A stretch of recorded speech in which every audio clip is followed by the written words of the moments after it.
This paper cup. It's got little stars on it. Star of the show. There we go.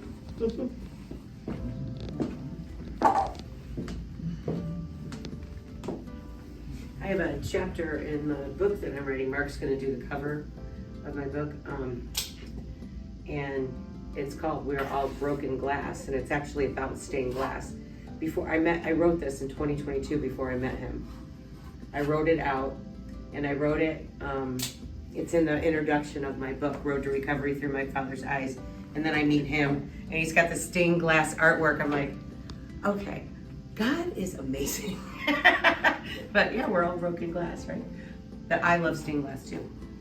So, I mean, an artist that his technique is like stained glass. I can't make this stuff up. So,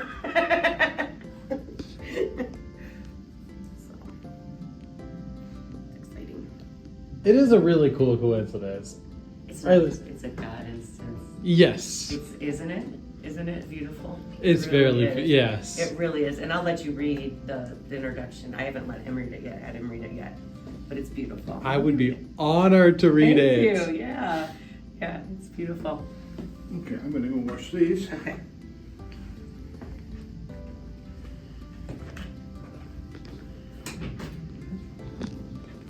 Just capturing B-roll of it. While I was just trying, you know. So cool, right? Very cool. I think we might make enough money that we'll be able to fund your trip. Again, I would be honored. Yeah. You know that we're going to be doing several of these paintings. Really? Yeah, so there'll be like the silver, the platinum, and the diamond series. So he's got 3 right now, then there's going to be 3 more, and then 3 more. So we're going to keep selling them, and then we'll be selling the prints too. Because everybody loves Elvis. Everywhere I go, I'm telling people about this event, so yeah. Awesome. That is so exciting. I know. You're part of history right now. Let's go. Yeah, let's I'm do honored. it. Here I come. This is so cool. I know. Like, It's God, isn't it? All day. what is your favorite Elvis song?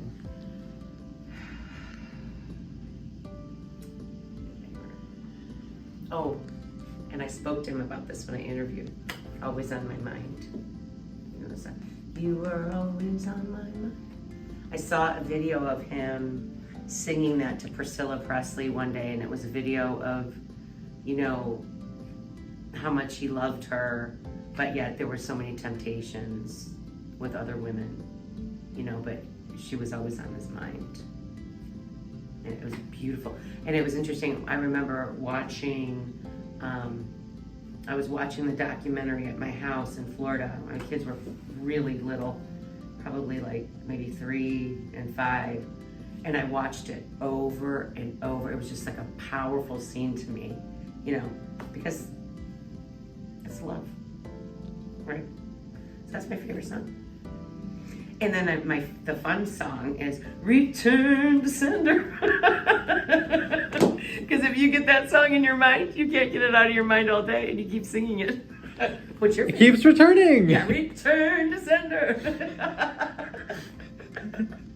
But there's so many Elvis ties. I work for my family business. We created library collections. I represented over 100 publishers and created library collections all over the United States.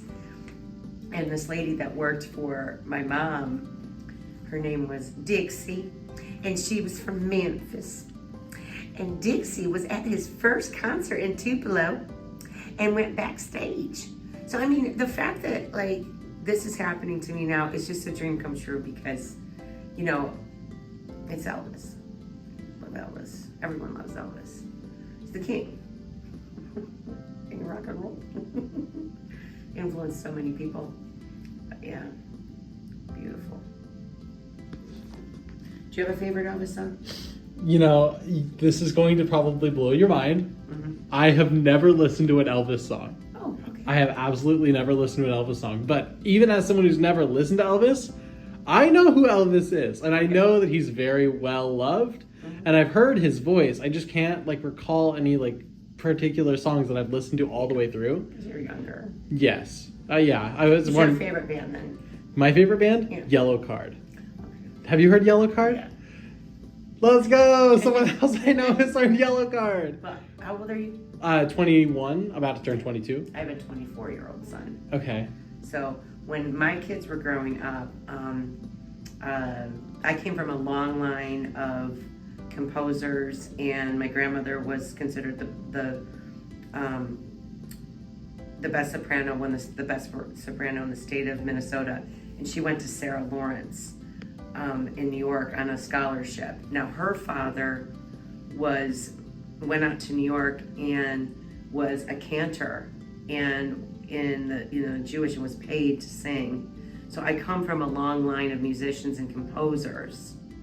Okay, so, and then I'm a lyricist. So my children, I exposed them to all music when they were growing up. They listened to Christian music, but they listened to Elvis, Madonna, Enya, any kind of music, the Rolling Stones, the Beatles, Elton John. I mean, they listened, we always had music running, and I was always singing with them. So then when my daughter, Madeline, was in preschool, her preschool teacher... On their website. What? The sign out here says, we may be taking pictures. Say cheese. So when my daughter was in preschool, her music teacher came out, she was 4, came out and said, Madeline has pitch, my daughter, perfect pitch. So she would come home and she would listen to, she would have the headphones on and she'd be singing in perfect pitch with headset on, and you can't really do that. But my son has incredible music taste, and so that's how we connect. He and I connect through music, so Yellow Card.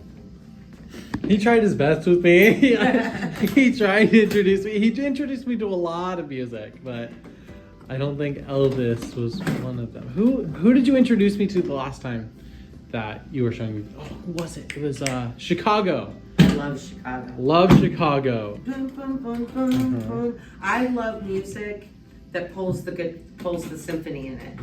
So Elton John, Chicago. That's why this event at the Carillon is it called the Carillon?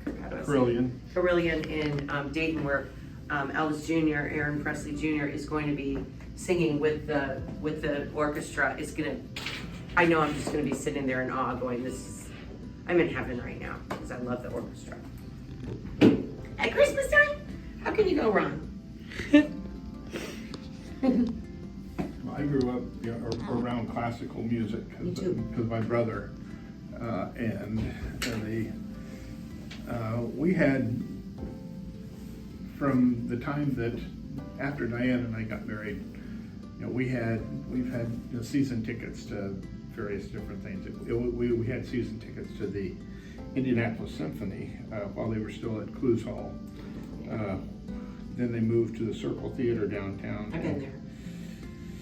And it did not have as good a sound.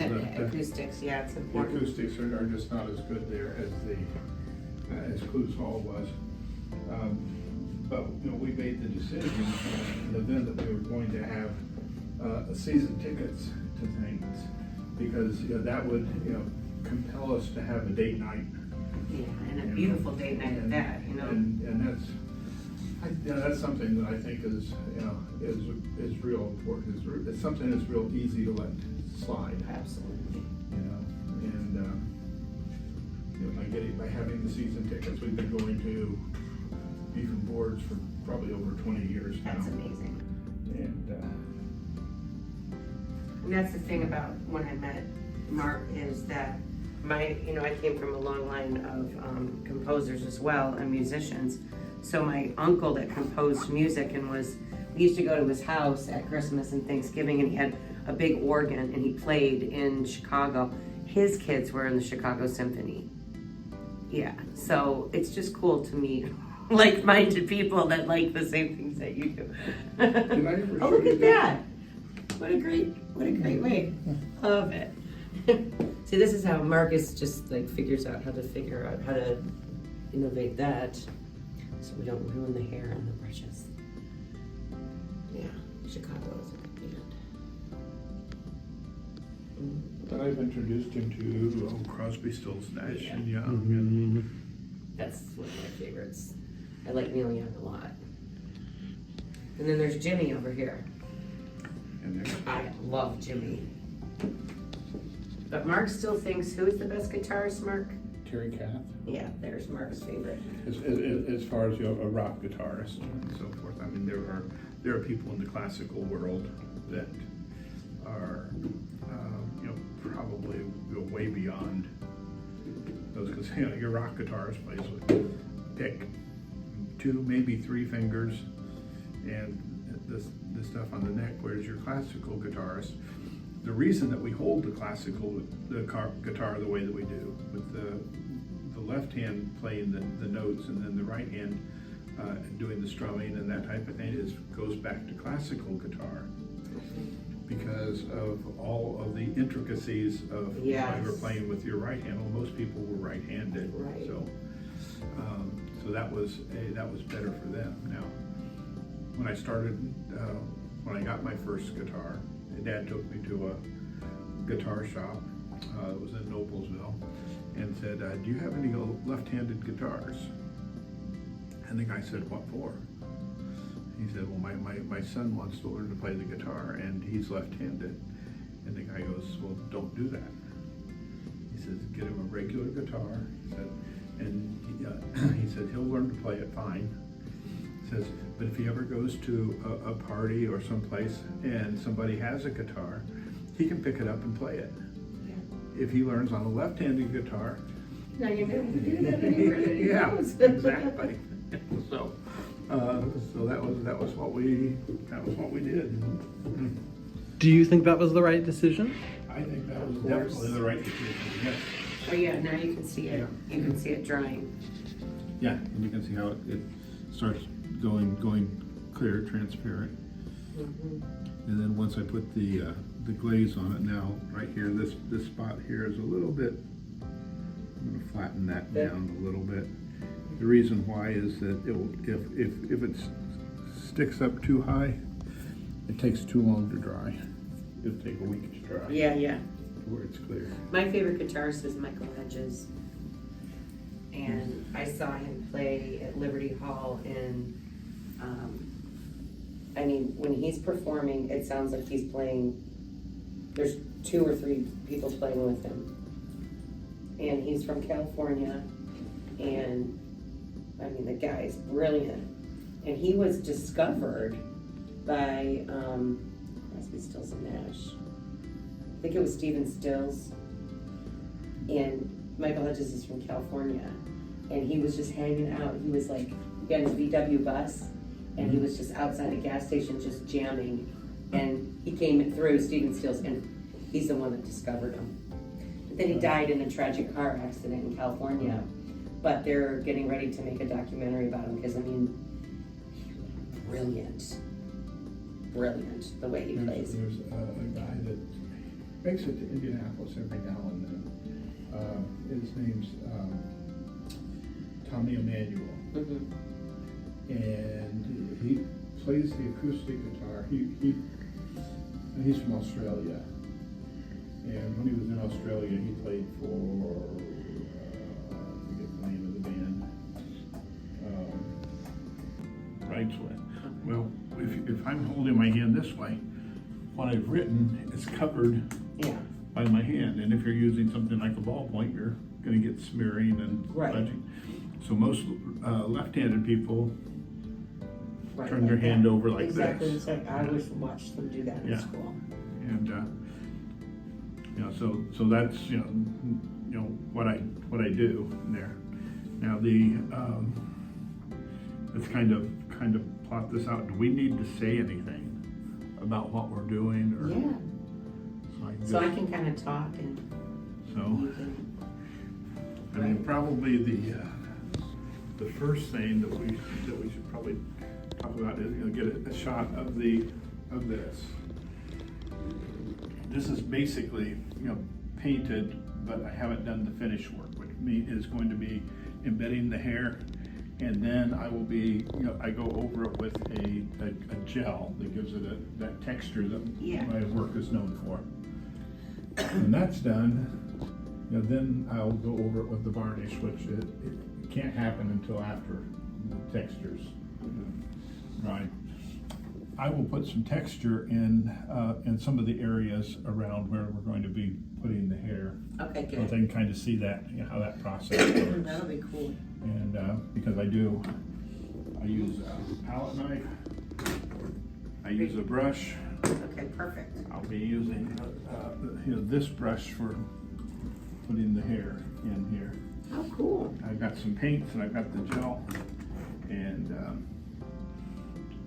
we'll go ahead and mix up a little bit of the color. And we will need a pretty much a pretty close up of What you're doing. of me mixing the hair into this here, and then we'll also mix some of the hair into the clear gel, Okay.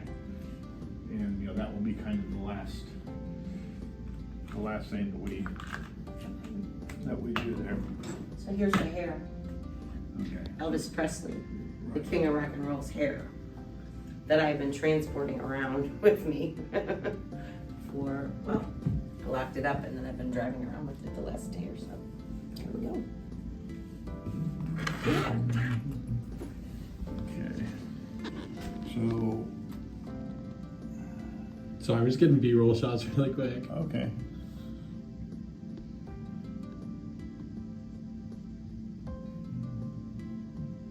Okay. Okay, so we'll start off.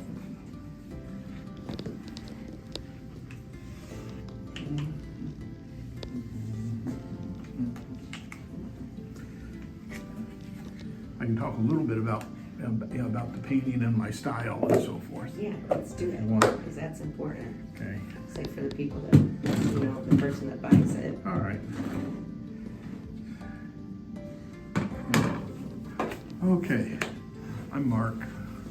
This is Elvis, and this painting is pretty much almost near completion. One of the things that you'll notice about my work is that I tend to draw and paint in a way that resembles stained glass. You'll see the facets and shapes and things. Bright colors. I was legally blind in 2015. I love bright colors, so you'll see that. And but at this point, from this point, the things that I will do is I will be covering over the entire painting. I won't do it on the video, but you'll see what I do with a clear gel, and that gives it a nice texture. I'm pretty much known for having a lot of texture in my paintings, and that's the way that I get it, is with this clear gel that I do over the painting there. Then we'll mix some of Elvis's hair into into some paint, and we'll paint it up in this area here. And then I'll go back and let that dry just a little bit, and then go back in and put some of the hair into the gel that's going to be going over that area too, so that the hair is actually visible, through the transparent glare. Okay, so we'll start here. This is the gel I use, and this is one of the tools that I use. I go in here, and to set off this, this glass-like effect, I'll just use the palette knife to create this texture in these areas.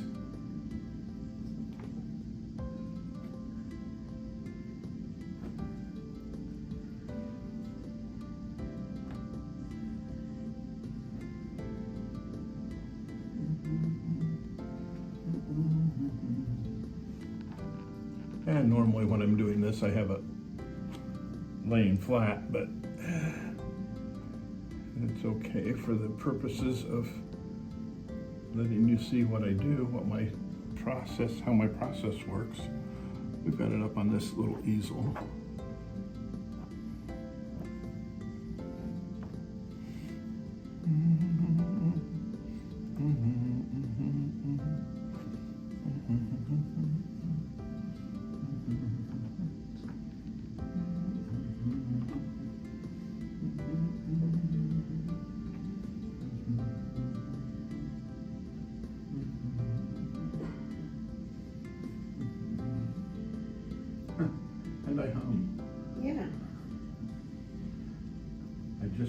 make up your own songs, or do you hum different songs? I don't know. I've never been able to carry a tune very well, so I don't know if I'm humming actual music or just making things up. So, but I've always loved music. I have a daughter that's a music teacher. I have a brother that's a music teacher. A sister that's a music teacher. And I paint because I can't play the piano. And you have a wife? I have a wife that's a very good musician. Exactly. And that's kind of the way that I do this. I'm not going to go too close to the edge. Now I also will take a brush. Now I use these little brushes to kind of get in, you know, close to the areas that I'm going to be. Because I don't want this to be too angular and jagged. They're a little bit softer as we merge from the glass-like section into the face. Wow.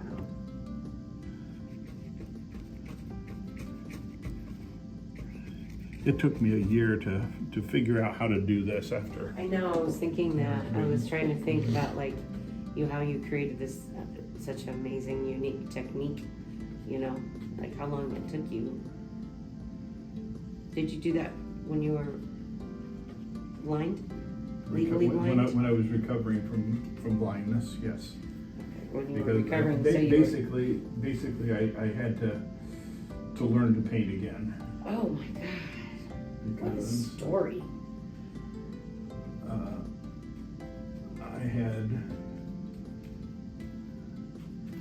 I hadn't painted a lot in the 20 years before the blindness because of my job and different things like that. But you know, once I was hit with the legal blindness, my whole attitude about my painting changed. It was like, I've got all of these things in my head that I want to paint, and if I paint them, they'll be cemented in my head. If my eyes ever fail again, I'll be able to see those things in there. So I paint the things that I love, and I had to develop a whole new way of painting, that worked with my vision and the colors that I wanted to show. I wanted, like the way that it looks like the stained glass. Mm-hmm. If you look at some of my work from college, you'll see a very similar type of thing, but it's done in a little bit different way. But it's something that I've loved since college. I went to Paris in 1975, and there was stained glass everywhere. I love stained glass, Mark. So I mean, I've been my whole life. Like this is being a fabric. There, we want this to be a little bit softer, but we still want the texture to stand out. Once I put the glaze over it, you can see the texture where I painted it here, there. But this will really bring out the texture,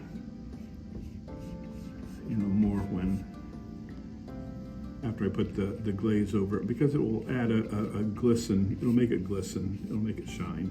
Wow.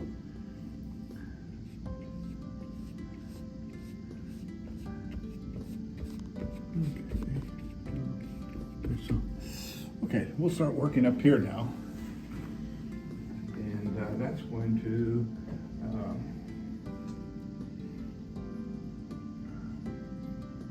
we'll start with the face, and I'm just going to give it pretty much a general texture over the face here, and then I'll go back in with one of these smaller brushes.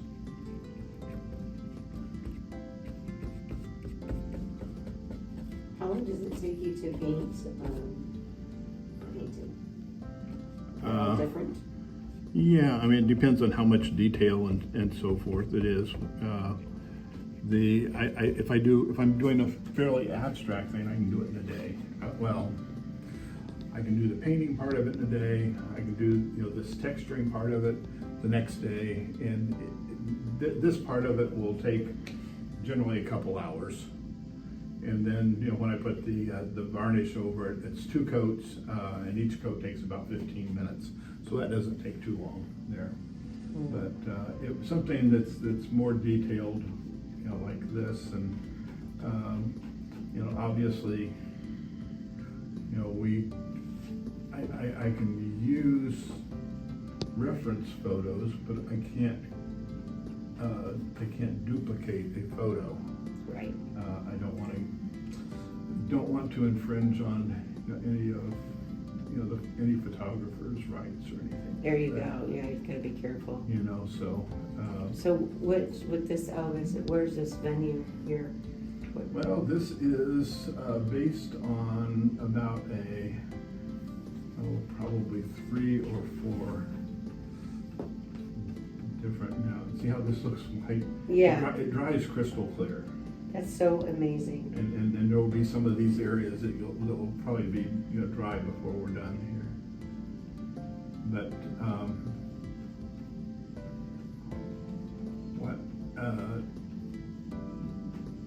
this one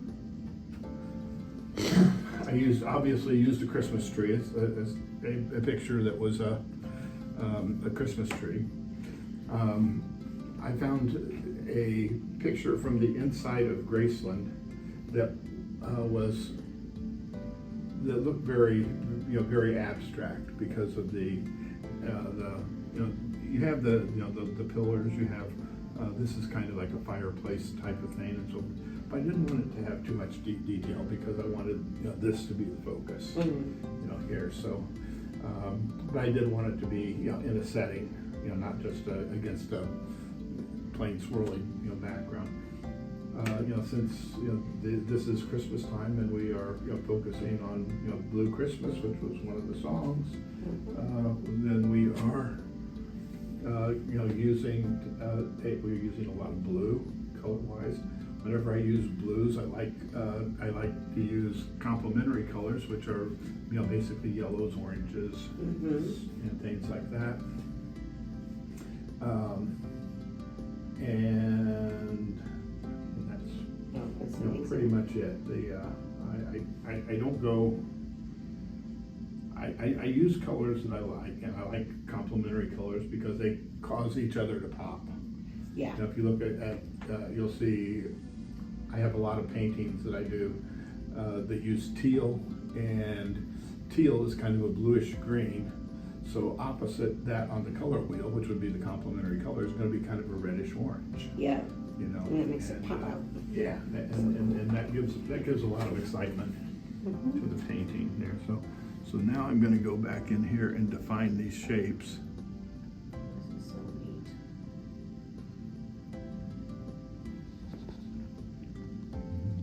Lips here. Define the nose. The eyes are very important.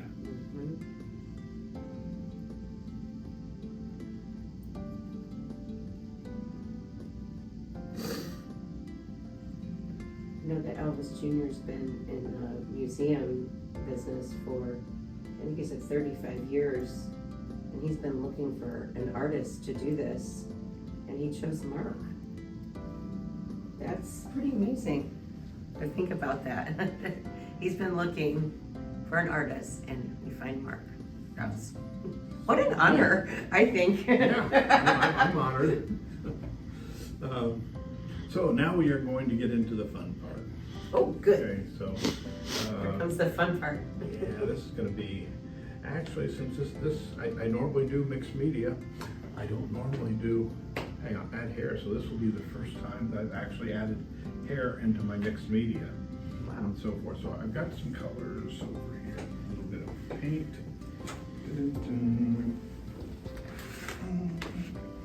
I never use black. You see dark tones, but usually they're mixtures of other colors. Really? So, yeah. Interesting. This is burnt sienna, and then I have a little bit of orange here. and a little bit of yellow. Cool. And I am going to squeeze.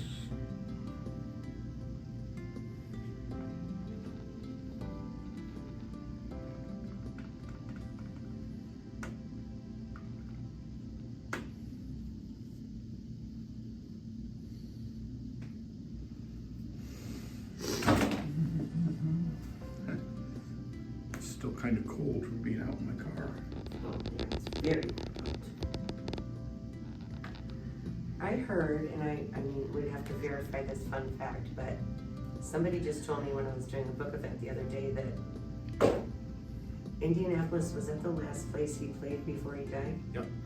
That's pretty cool. His last concert was in, I think it was Market Square Arena, which the building doesn't exist. Yeah, I know, yeah. That was also where I saw Led Zeppelin. Woo-hoo! That's a Favorite completely band. different thing. That's my all-time favorite band. Led Zeppelin. Well, my favorite band was Chicago. Yeah, I love Chicago. But my favorite concert was shortly after my son moved down to Texas. B.B. King was playing in just a little honky tonk down there. Oh yes. And so Josh got us tickets to go see B.B. King at this honky tonk, and it was just him, a bass player, and a drummer. Oh, there was another guitar player that was playing the rhythm stuff, and he was sitting up there and he'd play his songs and he'd stop and then he'd talk for a while.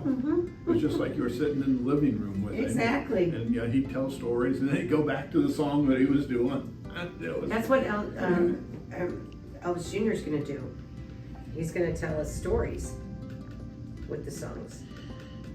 I'm from Chicago, so I see the B.B. King sitting there telling the stories and hanging out like in a small place where it looks like you said, you're like Okay, we'll put a little bit of black. hanging out in his living room or A little bit something. So this will, blend in here. We'll put some of this. It's really cool. You never use black. It's fascinating. Why do you never use black? Black is a boring color. Yay. Now you'll see black, sometimes I will gesso the canvas with black before I start painting on it. But then I paint everything over it with other colors and so forth.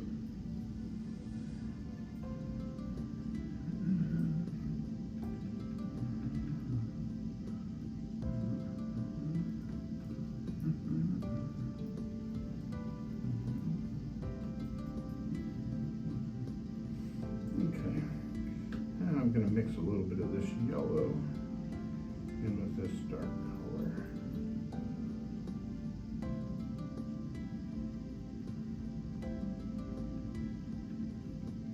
And that gives me this little kind of ochre for the highlights there. Oh, cool.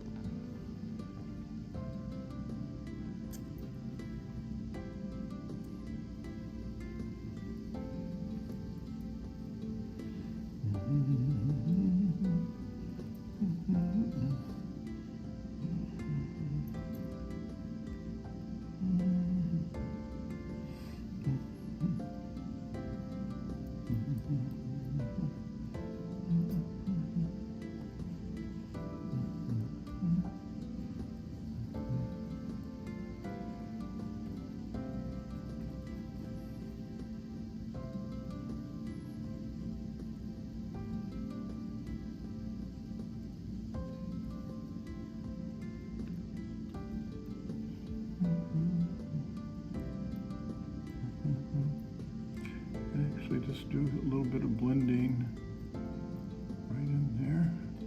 I don't have any happy trees in here, but if my name was Bob, I would. Okay. Now we're ready to add a little bit of hair. A little bit of hair. Here. How do we want to do this?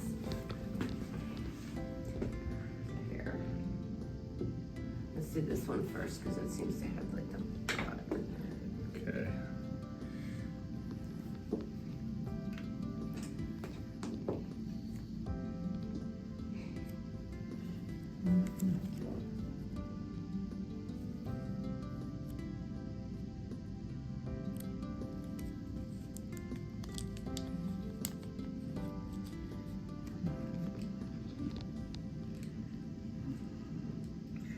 Probably should have brought some tweezers. Oh no. Ooh. I wonder if they have any.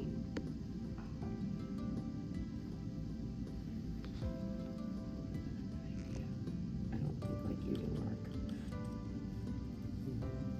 I should go ask the lady if she has any. Don't sneeze.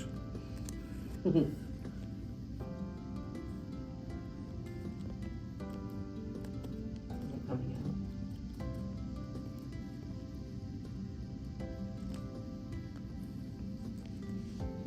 It's not wanting to.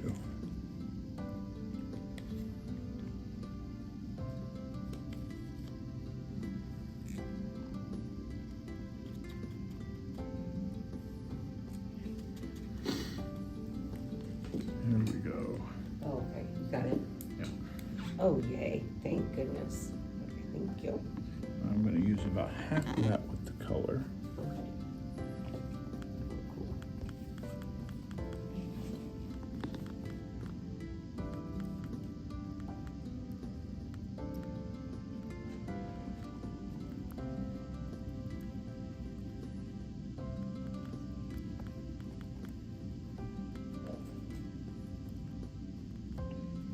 Just thinking about when Elvis was alive and his barber was saving the hair. Isn't that an odd thing to think about? Only slightly creepy. You better say this. Okay. Can you see the hair on the brush there? Yes. Yeah, okay. Nice, thank you. And we'll go up in here and we'll paint it this area.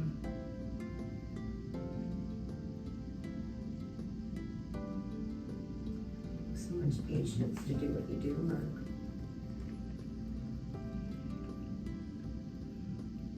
I've got 4 kids and 7 grandkids. Yeah. And a wife. That's how you get some patience there. So, okay, and the rest of that we'll put in with the clear gel. I'm going to set, I will use this brush here.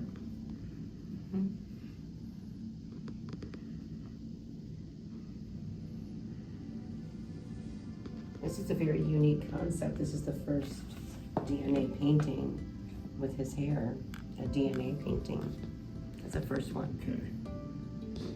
Now we have hair here. And we'll put this right along in here.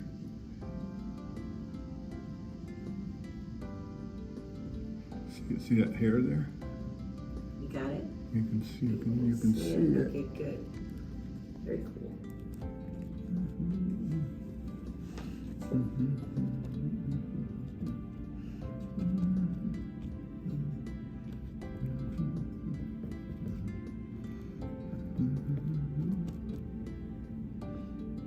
Okay. And now we'll finish sealing it off with this.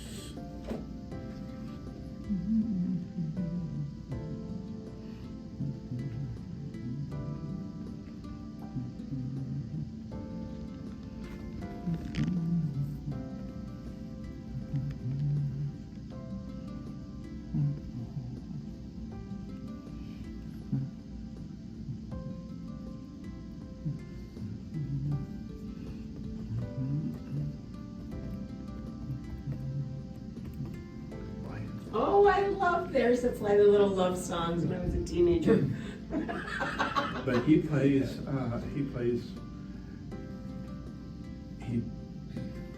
it's kind of Chet Atkins style.